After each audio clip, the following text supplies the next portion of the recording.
We're going to carry on where we stopped last week. जहां हम पिछली बार रुके थे वहीं से आगे चलेंगे. Last week we began to speak on being a blessing to others as God blesses us. पिछली बार हमने यहाँ देखा था कि हम कैसे जैसे परमेश्वर हमें आशीष देता है हम दूसरों के लिए आशीष का कारण बन सकते हैं. And the basis for our topic was Genesis chapter 12 verse 2. और हमारा जो भाग था वो उत्पत्ति उसका 12वां अध्याय दूसरी आयत था. Where the Lord told Abraham, I'll make you a great nation and I'll bless you. जहां परमेश्वर ने अब्राहम को ये वादा दिया कि मैं तुझे एक बड़ी जाति बनाऊंगा, तुझे आशीष दूंगा. I'll make your name great and you will be a blessing.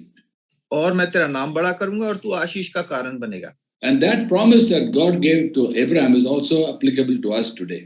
और ये जो वायदा परमेश्वर ने अब्राहम को दिया वो हमारे लिए भी आज उतना ही मायने रखता है. Because through Christ we are Abraham's seed.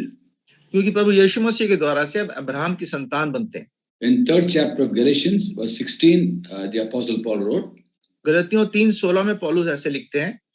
The promise is spoken to Abraham and to his seed. Not and to seeds meaning many people, but to and to his seed meaning one person who is Christ. निदान प्रतिज्ञा Abraham को और उसके वंश को दी गई और वह यह नहीं कहता कि वंशों को जैसे बहुतों के विषय में कहा पर जैसे एक के विषय में कि तेरे वंश को मैं को वह मसीह है. And in Galatians 3:29 is written. और गलतियों 3 अध्याय उसकी 29वीं आयत में ऐसा लिखा है. If you belong to Christ, you are Abraham's seed and heirs according to the promise. और यदि तुम मसीह के हो तो अब्राहम के वंश और प्रतिज्ञा के अनुसार वारिस भी हो. The word Christian actually means belongs to Christ. और मसीह शब्द का मतलब है जो मसीह के हैं.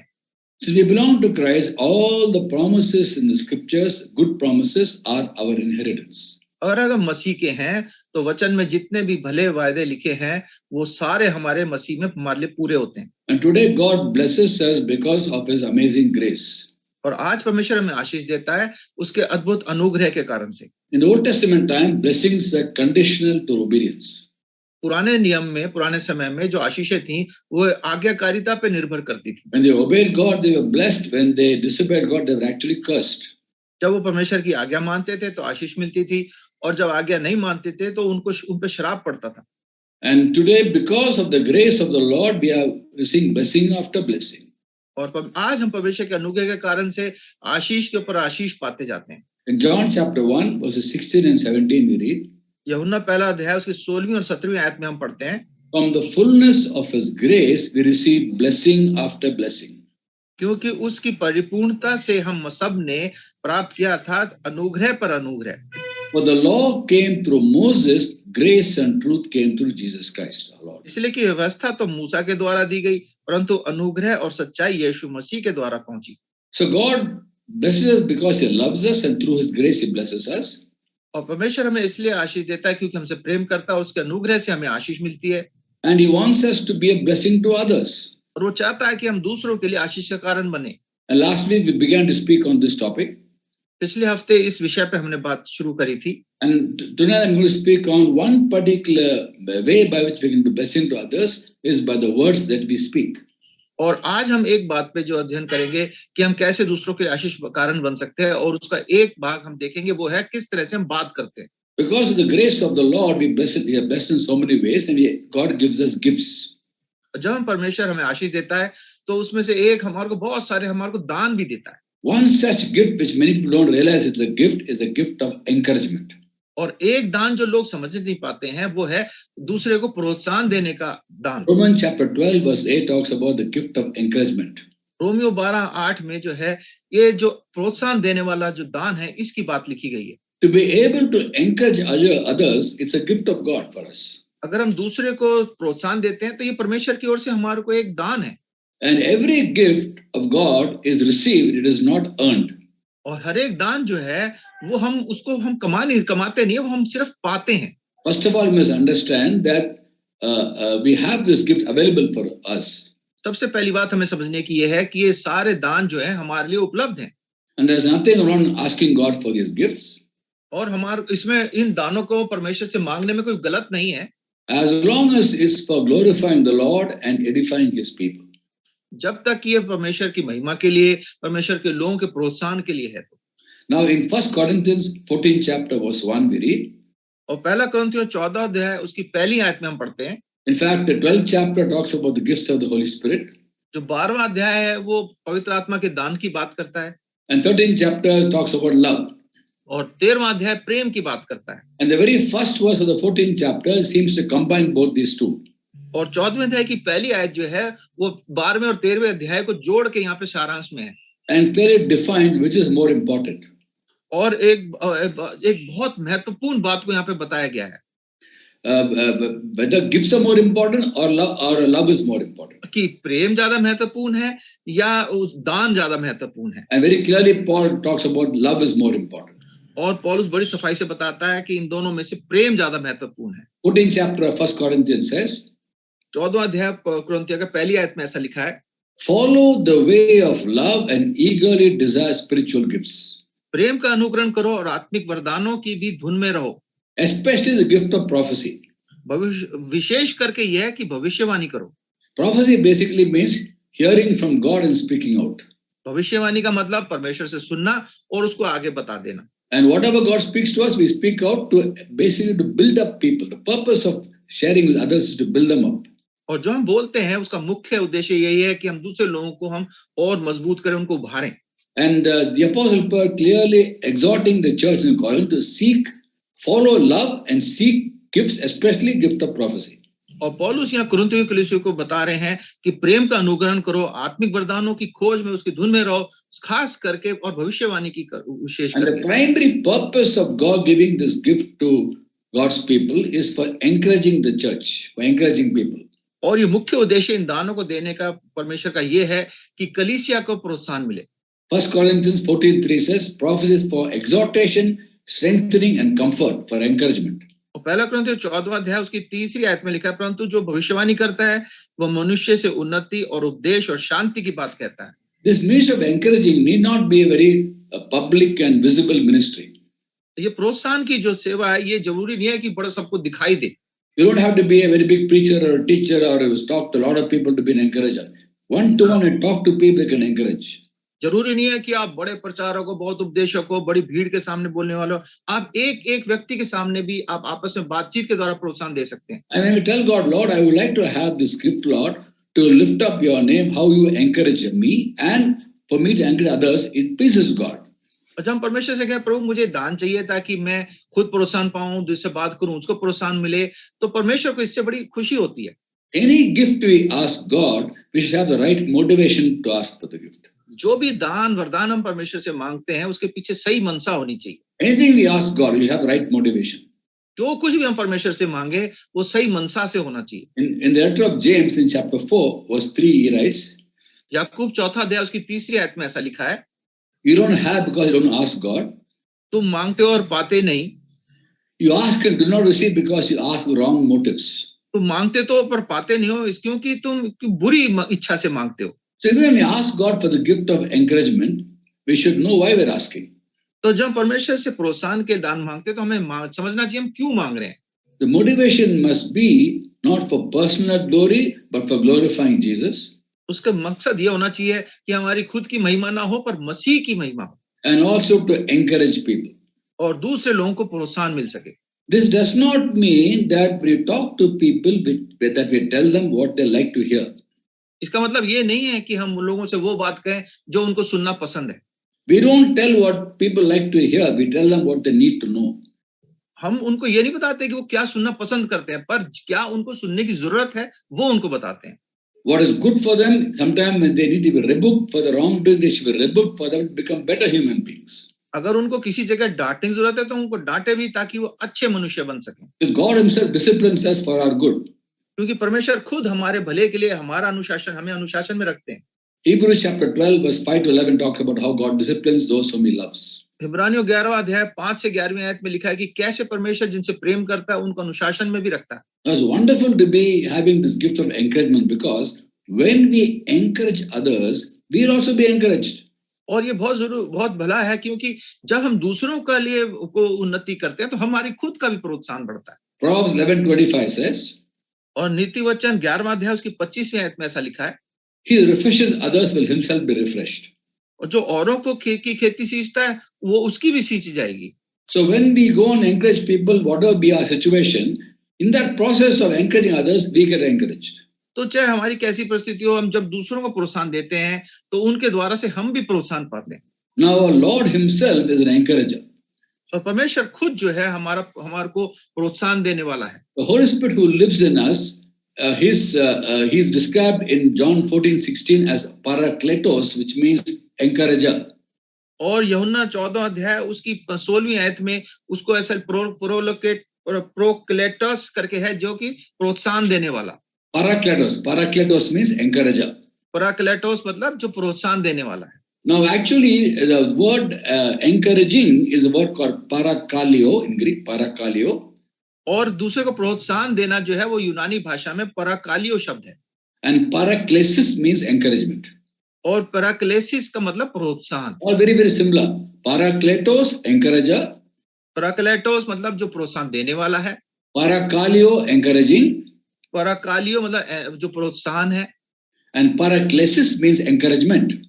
और पैराक्लेसिस मतलब कि जो प्रोत्साहन दे रहा है। So the encourager, the Holy Spirit, तो जो प्रोत्साहन देने वाला जो मतलब हमारी पवित्र आत्मा जी हैं, He encourages us वो हमारे को प्रोत्साहन देते हैं that we become encouraged and we have encouragement in our lives. ताकि हमें प्रोत्साहन मिले, हमारे जीवन में प्रोत्साहन हो। Because whatever He speaks is always to build us up. क्योंकि पवित्र आत्मा जी जो भी बोलते हैं वो हमारे को बढ़ाने के लिए, हमारी प्रोत्साहन के लिए होता है। Even the Old Testament time, when God spoke to His people, to the prophets, it was always to build them up, never to pull them down. पुराने समय में भी परमेश्वर जब भविष्यद्वक्ताओं के द्वारा से अपने लोगों से बात करते थे तो वो भी उनको प्रोत्साहन, उनको बढ़ाने के लिए, उनको गिराने के लिए कभी नहीं बोलते थे। When the prophet Micah was prophesying in Jerusalem, जब मीका यरूशलेम में भविष्यवाणी कर रहे थे, at the same time when the prophet Isaiah was prophesying, वो वही समय था जब यशायाह नबी भी उस समय भविष्यवाणी कर रहे थे। and he was warning people to stop sinning, otherwise something worse will befall them. और लोग चिता रहे थे कि भैया तुम पाप करना बंद कर दो, नहीं तो तुम्हारे पे और भी कुछ बुरा हो जाएगा तुम्हारा। And people are saying, will God speak like this? Will the Holy Spirit speak like this? They were questioning God. और परमेश्वर से प्रश्न पूछ रहे थे, परमेश्वर क्या ऐसे बोल सकता है? And in Micah chapter 2 verse 7, God speaks and says, Mika 2:7 में परमेश्वर ऐसे बोलते हैं, can it be said, O house of Israel, is the Spirit of God angry? Will He speak like this? हे याकूब के घराने, क्या यह कहा जाए कि यहोवा की आत्मा अधीर हो गई है? क्या ये कि काम उसी के किए हुए हैं? Do not my words do good to him whose ways are upright? क्या मेरे वचनों से उसका भला नहीं होता जो सिधाई से चलता है? God's word always builds up people. परमेश्वर का वचन हर दम लोगों को बनाता है। The nature of God is, even the Old Testament time, He's gracious, compassionate, slow to anger, abounding in love. परमेश्वर पुराने समय से क्रोध करने में धीमा, विलंब से क्रोध करने वाला, अति करुणा में और प्रेमी परमेश्वर है। Now some people think that Old Testament God is an angry God, New Testament God is a gracious God. कुछ लोग सोचते हैं पुराने नियम का परमेश्वर जो बड़ा क्रोध वाला परमेश्वर है और नए नियम का परमेश्वर बड़ा अनुग्रहकारी परमेश्वर है। There are many verses in the Old Testament actually spread over different periods of time, but the same thing is mentioned, that God is gracious, compassionate, slow to anger, abounding in love.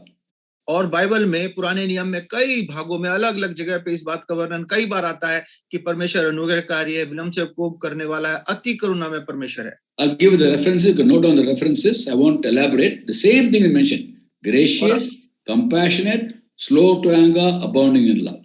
और ये बात आपको कुछ आयतें बताएंगे, आप उसको लिख सकते हैं, उस पर हम ज्यादा उसको पढ़ेंगे नहीं, पर उसमें हर एक में लिखा है परमेश्वर अनुग्रहकारी है, विलंब से कोप करने वाला और अति करुणा में परमेश्वर है। Psalm 103 verse 8. भजन 103 उसकी 8वीं आयत। Psalm 86 verse 15.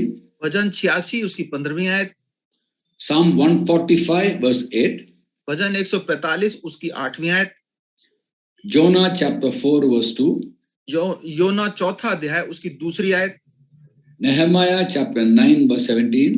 नहमाया उसकी 9वीं आयत, 9वां अध्याय 17वीं आयत। Joel chapter 2 verse 13. जोएल 2 उसकी 13वीं आयत। Exodus 34th chapter verse 6. और निर्गमन 34वां अध्याय उसकी 6ठी आयत। Just imagine Psalms, Jonah, Nehemiah, Joel, Exodus, all of them the same thing. अब आप देखिए कि भजन है, योना है, नहमाया है, योएल है और निर्गमन है, इन सारी पुस्तकों में एक ही बात लिखी गई है। Gracious, compassionate, slow to anger, abounding in love. अति करुणामयकारी परमेश्वर, विलंब से क्रोध करने वाला, प्रेम करने वाला और अनुग्रहकारी परमेश्वर। That's the nature of God. ये परमेश्वर का स्वभाव है। So when he speaks, is always gracious words, loving words. परमेश्वर जब भी बोलता है वह अनुग्रह के शब्द बोलता है, प्रेम के शब्द बोलता है। And today the word of God, the written word of God also encourages us. और परमेश्वर का जो लिखा हुआ वचन है वो भी हमारे को प्रोत्साहन देता है। Romans chapter 15 verse 4 says, Romeo 15वां अध्याय उसकी 14वीं आयत में ऐसा लिखा है, what is written in the past was written to teach us. जो पुराने समय में लिखा गया था वो हमारे को शिक्षा के लिए लिखा गया था। That through endurance and the encouragement of the scriptures we will have hope. वे हमारे ताकि हम धीरज और पवित्र शास्त्र की शांति के द्वारा आशा रखें। We need hope and encouragement in moments when we are down and circumstances tend to pull us down. हमें धीरज और हमें शांति की जरूरत होती है जब परिस्थितियां हमारे को नीचे को खींचती हैं। For example, when the Israelites were exiled in Babylon, उदाहरण के लिए जब इजरायली लोग बेबीलोन में बंधुआई में थे, the Lord had told them that 70 years they have to be in exile. परमेश्वर ने उनको बताया था कि 70 साल तक वो बंधुआई में रहेंगे। And they were they were removed from Jerusalem and put in Babylon. उनको यरूशलेम से निकाल के उनको बेबीलोन में ले जाया गया था। They relocated to Babylon. उनको वहां पे नई जगह पे उनको स्थापित कर दिया गया था। For 70 years. 70 साल के लिए। On an entire generation. एक पूरी पीढ़ी। And they were very discouraged there probably. और वहां पे वो बड़े निराशा में थे। And Jeremiah, who was actually in Jerusalem at that time, और यिर्मयाह जो यरूशलेम में था उस समय, the Lord made him write a letter to the exiles in Babylon. परमेश्वर ने यिर्मयाह को बोला कि तू एक पत्र लिख जो उन बंधुआई में गए हुए लोग हैं उनके लिए। And this very well-known verse which we so often quote, Jeremiah 29:11. और एक बड़ा जाना मानी आयत है यिर्मयाह 29वां अध्याय उसकी 11वीं आयत जो हम बहुत बार बोलते भी हैं। Is part of a letter that Jeremiah wrote to the exiles living in Babylon. ये उस पत्र का एक भाग है जो यिर्मयाह ने बेबीलोन की बंधुआई में जो इजरायली लोग थे उनको लिखा था। They were sent there because they were disobeying God. They were under a sentence actually. वो एक सजा के तौर पे वहां भेजा गया था क्योंकि उन्होंने परमेश्वर की आज्ञा नहीं मानी थी। But God encouraged them. पर परमेश्वर ने उनको प्रोत्साहन दिया। And here Jeremiah writes, God speaks to Jeremiah, to these people, and says, "For I know the plans I have for you, plans to prosper you, not to harm you, plans to give you hope in the future." क्योंकि यहोवा की यह वाणी है कि जो कल्पनाएं मैं तुम्हारे विषय में करता हूं उन्हें मैं जानता हूं, वे हानि की नहीं वरन कुशल ही की हैं और अंत में तेरी आशा पूरी करूंगा। As people who want to be encouragers of others, to build up people, to be a blessing to others, और जब हम दूसरे लोगों के लिए आशीष का कारण होते हैं, when we are encouraged, we'll be in a better position to go and encourage others. तो हम और ज्यादा अच्छी परिस्थिति में हो जाते हैं कि हम जाके दूसरों को और जाके प्रोत्साहन दें। Actually, even though we may be sometimes discouraged, we should not be, even though we are discouraged, if we are friends of the Lord, we can encourage others in our discouragement also. हमें वास्तव में तो हमें निराशा में नहीं होना चाहिए क्योंकि परमेश्वर के लोग हैं, फिर भी हम निराश हो जाते हैं। पर अगर हम दूसरों को परमेश्वर हमारे को हम दूसरों को प्रोत्साहन देते हैं तो परमेश्वर हमें भी प्रोत्साहन देते हैं। We can always be encouraged because always the Holy Spirit lives inside us. हम हर समय प्रोत्साहन दे सकते हैं क्योंकि पवित्र आत्मा जी हर समय हमारे अंदर निवास करते हैं। And in Malachi chapter 3 verse 6, God says, "I the Lord do not change." और मलाकी 3:6 में लिखा है, मैं परमेश्वर कभी बदलता नहीं हूं। Sometimes we look at circumstances and our eyes are focused on the circumstances and we live by sight, not by faith. We can get momentarily discouraged. और हम जब कई बार अपनी आंखों से देखने लगते हैं, हमें तो विश्वास से जीना चाहिए, पर जब हम आंखों के देखी हुई चीजों के साथ जीने लगते हैं तो हम निराश होते हैं। कुछ समय के लिए हो सकता है हम निराश हो जाएं। But when we look to the Lord, we'll be encouraged. पर जब हम परमेश्वर की ओर देखते हैं तो हमें प्रोत्साहन मिलता है। When we remember Him, we'll be encouraged. जब हम उसको स्मरण करते हैं हमें प्रोत्साहन मिलता है। Remembering Him basically means remembering who He is. उसको स्मरण करना मतलब वो क्या है उस बात को स्मरण करना। And who He has made us to be in the Lord. और प्रभु में हमें उसने क्या बना दिया है उसको स्मरण करना। Then we rise above difficulties and we reign in life. तो जब हम परिस्थितियों से ऊपर उठ के अपने जीवन में खुशी के साथ जी सकते हैं। And the Holy Spirit, who is an encourager, तो पवित्र आत्मा जी जो प्रोत्साहन देने वाले हैं, will encourage us through the scriptures. अपने परमेश्वर के वचन से हमारे को प्रोत्साहन देते हैं। Because that's how He speaks to us. क्योंकि वो इसी तरीके से बात करते हैं। Sometimes I go for meetings where there are people different mother tongues they have. कई बार भाई ऐसी जगह जाते हैं जहाँ अलग अलग मातृभाषा वाले लोग होते हैं। I ask them, "What's your mother tongue?" भाई उनसे पूछते हैं तुम्हारी मातृभाषा क्या है? Some will say Hindi, some will say Malayalam, some will say Tamil. कोई बोलते हैं भाई मेरी हिंदी भाषा है, कोई मलयालम, कोई तमिल बोलता है। Mother tongue, Matrabhasha. मातृभाषा। Then I ask them, what is your father tongue? फिर भाई उनसे पूछते हैं तुम्हारे पिता की क्या भाषा है? They look a little puzzled. तो वो बड़े अजीब सी परेशानी में दिखाई देते हैं। Yeah, उत्तर देना नहीं my पता। Matrabhasha also my father's language. वो कहते हैं मेरी हमारी मातृभाषा और पिता की भाषा एक ही है। But then what I mean is the heavenly father's tongue. How does God speak to you? उस पर भाई का मतलब होता है कि हमारे स्वर्ग के पिता की भाषा क्या है, वो किस भाषा में बात करते हैं। His language is the Bible. और परमेश्वर की जो भाषा है वो बाइबल है। He speaks through scriptures. वो वचन से हमसे बात करते हैं। And the Holy Spirit is the author of the Bible. और पवित्र आत्मा जी जो बाइबल के लेखक हैं, The encourager, वो प्रोत्साहन देने वाले हैं, who inspired 40 different people over 1,600 years to write the Bible. और 40 लोगों को 1600 साल में परमेश्वर ने प्रोत्साहन दिया कि वो इस पुस्तक को लिखें। The scriptures are inspired by the Spirit. और ये वचन जो है आत्मा के द्वारा उभारे जाके लिखा गया है। Who is an encourager? जो कि प्रोत्साहन देने वाले हैं। Therefore, naturally, the word of God is an encourager. तो स्वाभाविक रीति से जो वचन है परमेश्वर की आत्मा के द्वारा लिखा है वो भी प्रोत्साहन देने वाला है। And word of God is life. और परमेश्वर का वचन जीवन है। Life means it makes us grow.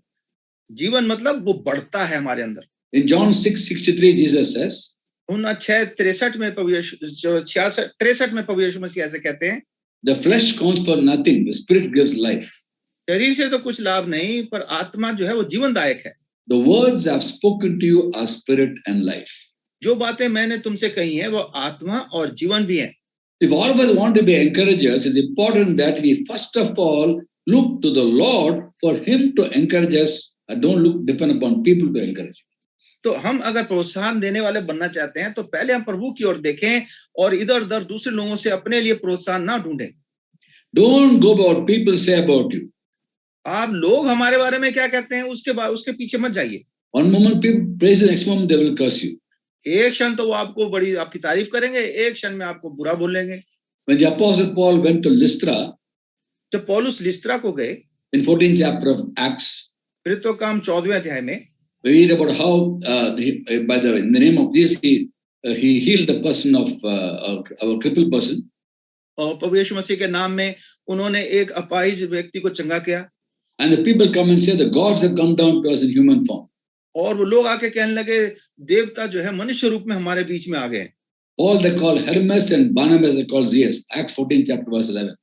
और प्रेरितों का काम 14वें आयत की 11वीं आयत में वो एक को लुकुनिया की भाषा में उसको एक को पौलुस को तो कुछ कहने लगे और दूसरे को हर्मीस और जेउस कहने लगे।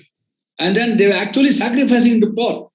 और वो वास्तव में पौलुस के लिए बलिदान देने को तैयार हो गए। When the miraculous healing take place, they were sacrificing to Paul. जब उन्होंने पौलुस देखा कि आश्चर्यक्रम हुआ, वो पौलुस के लिए बलिदान चढ़ाना शुरू कर दिया। And Paul refused to take glory for himself.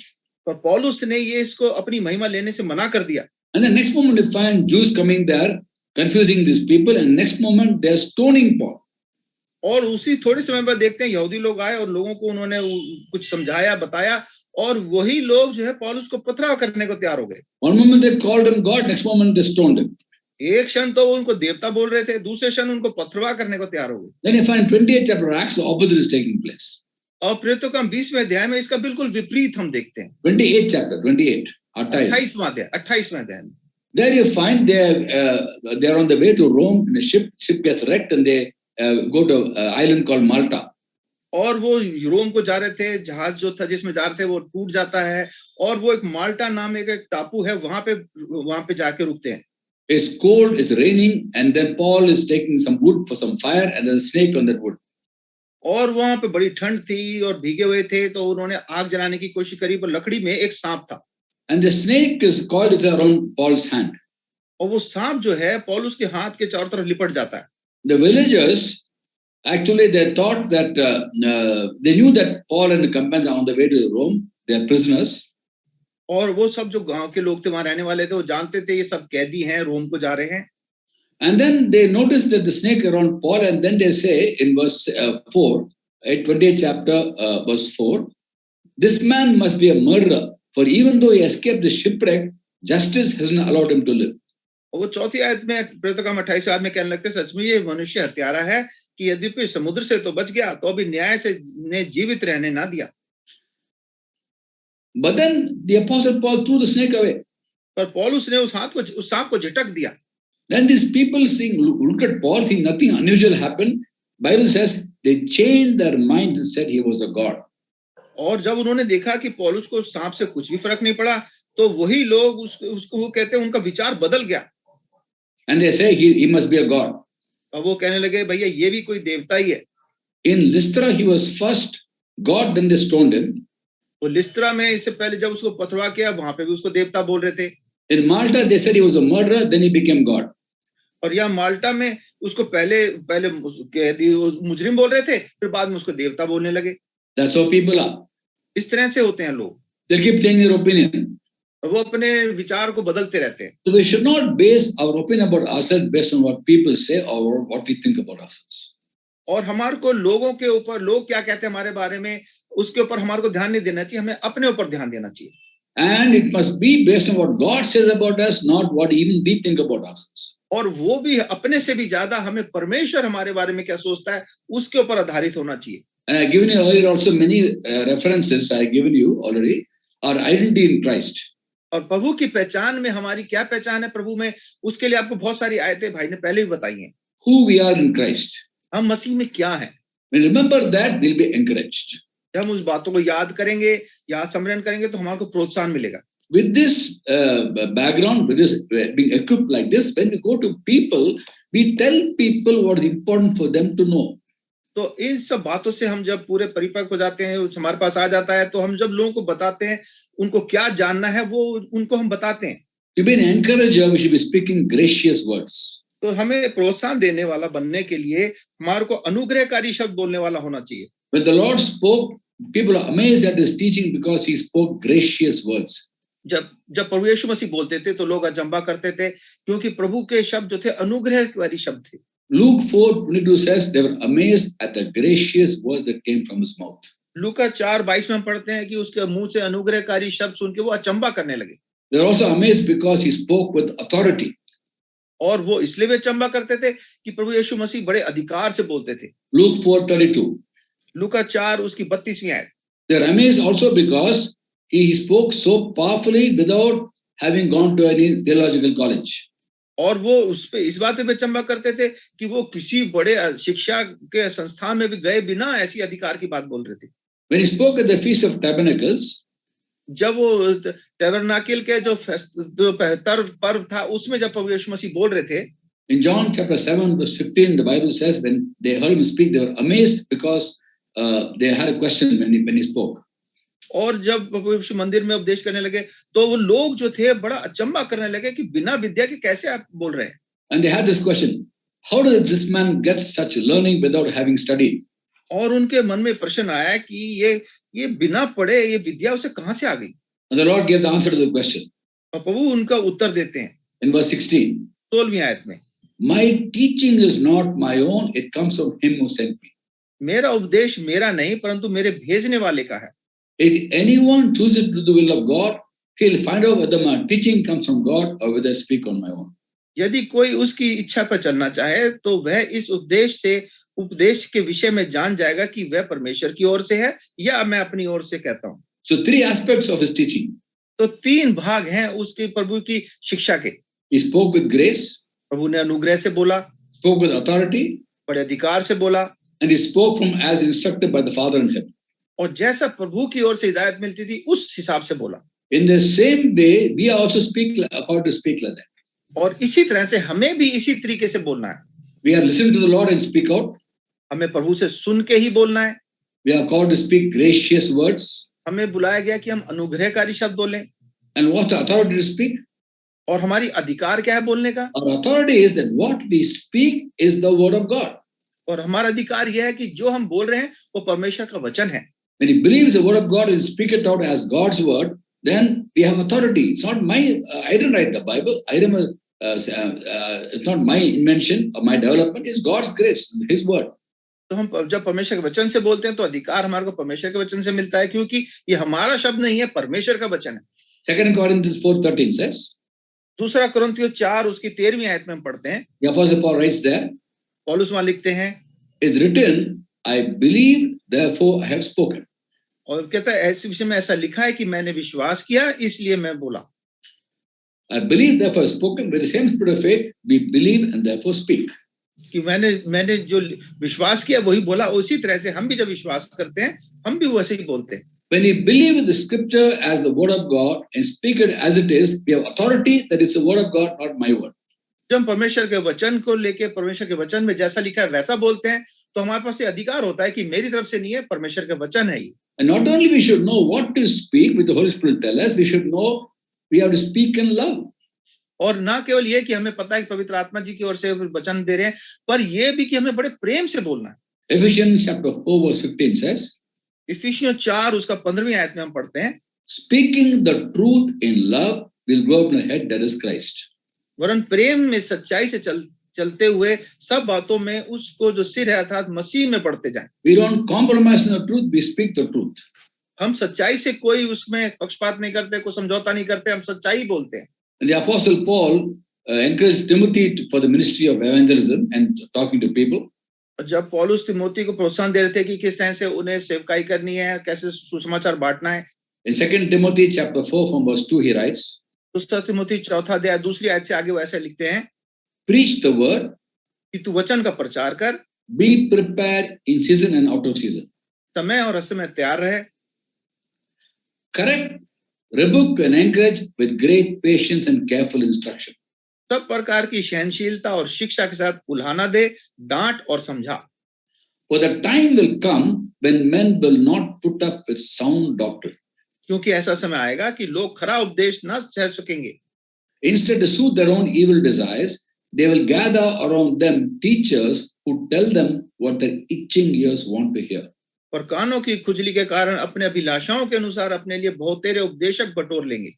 They will turn aside from the truth and turn to myths. और अपने कान सत्य से फेर कर कथा कहानियों पर लगाएंगे।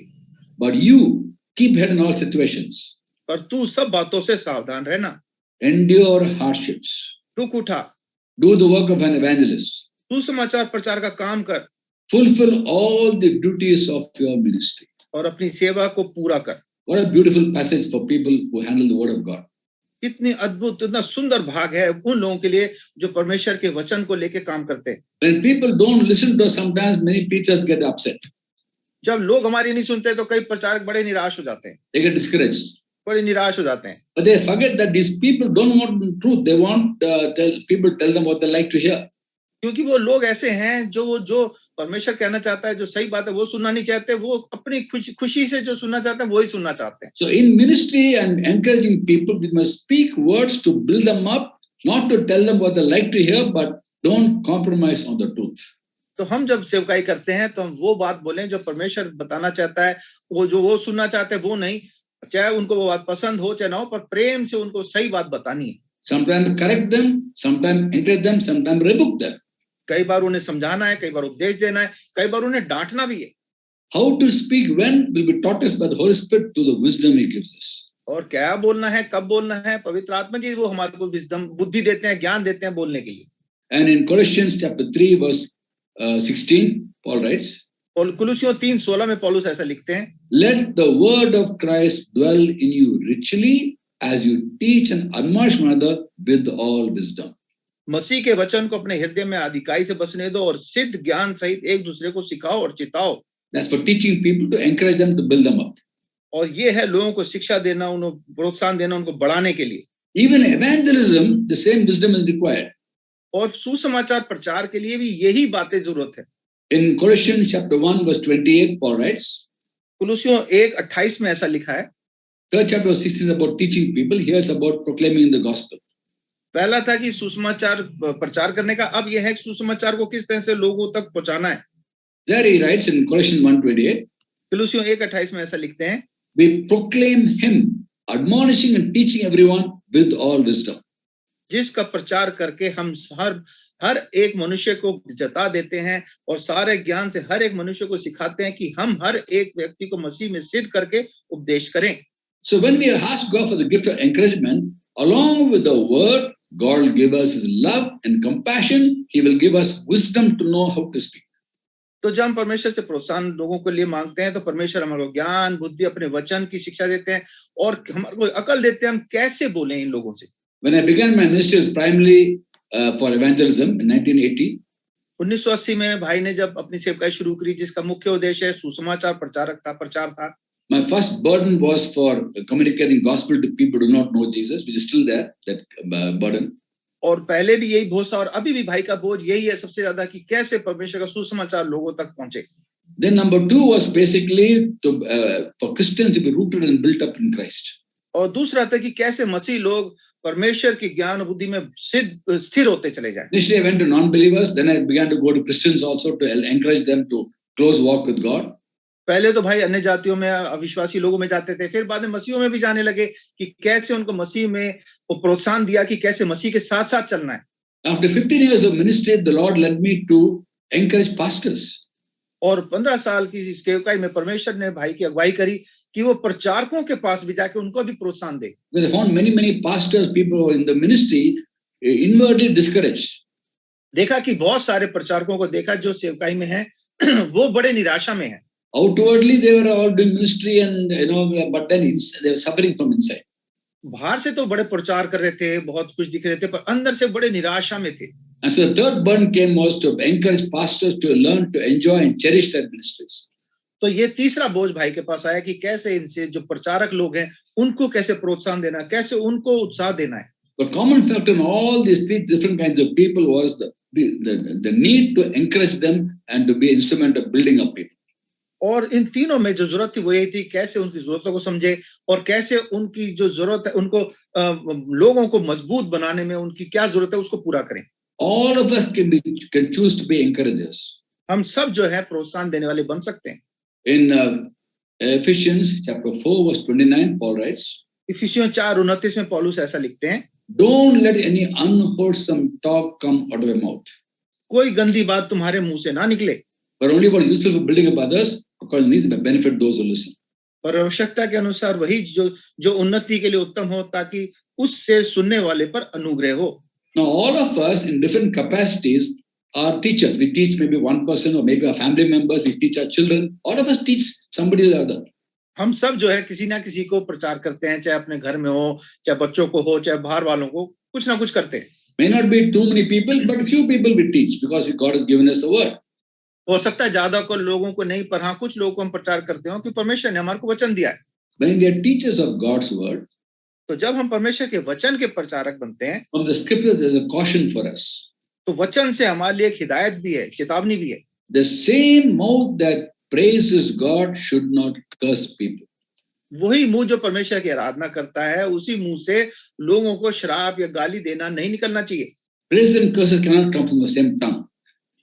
प्रोत्साहन, अच्छी बातें और बुरी बातें, गालियां एक ही मुंह से नहीं निकल सकती। Salt water and fresh water doesn't come from the same spring.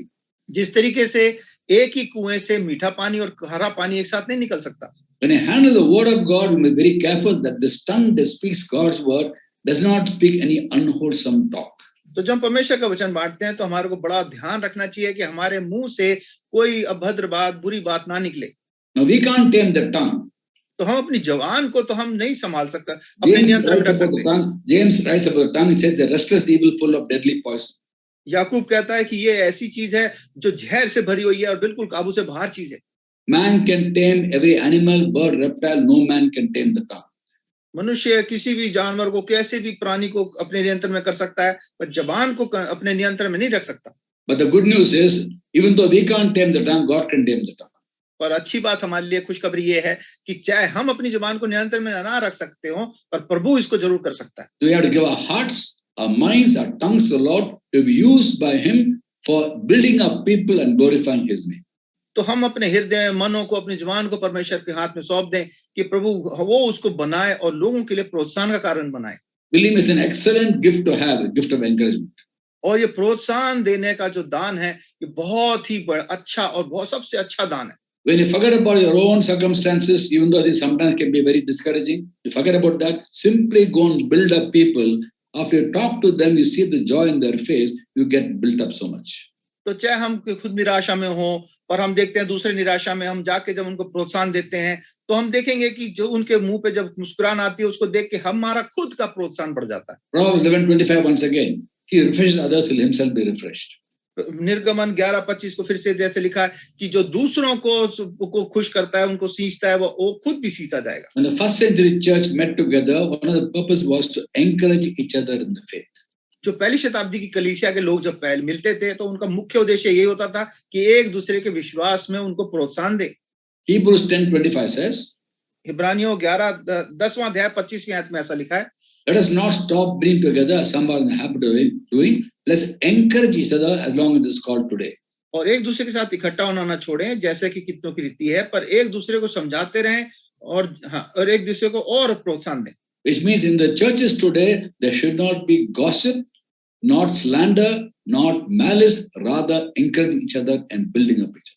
तो हमारी कलीसिया में इसलिए ना तो किसी की लुतराई करना, ना चुगली करना, ना बुरा बोलना, पर एक दूसरे को प्रोत्साहन देना होना चाहिए। We can't help what others do, but we can help what we do.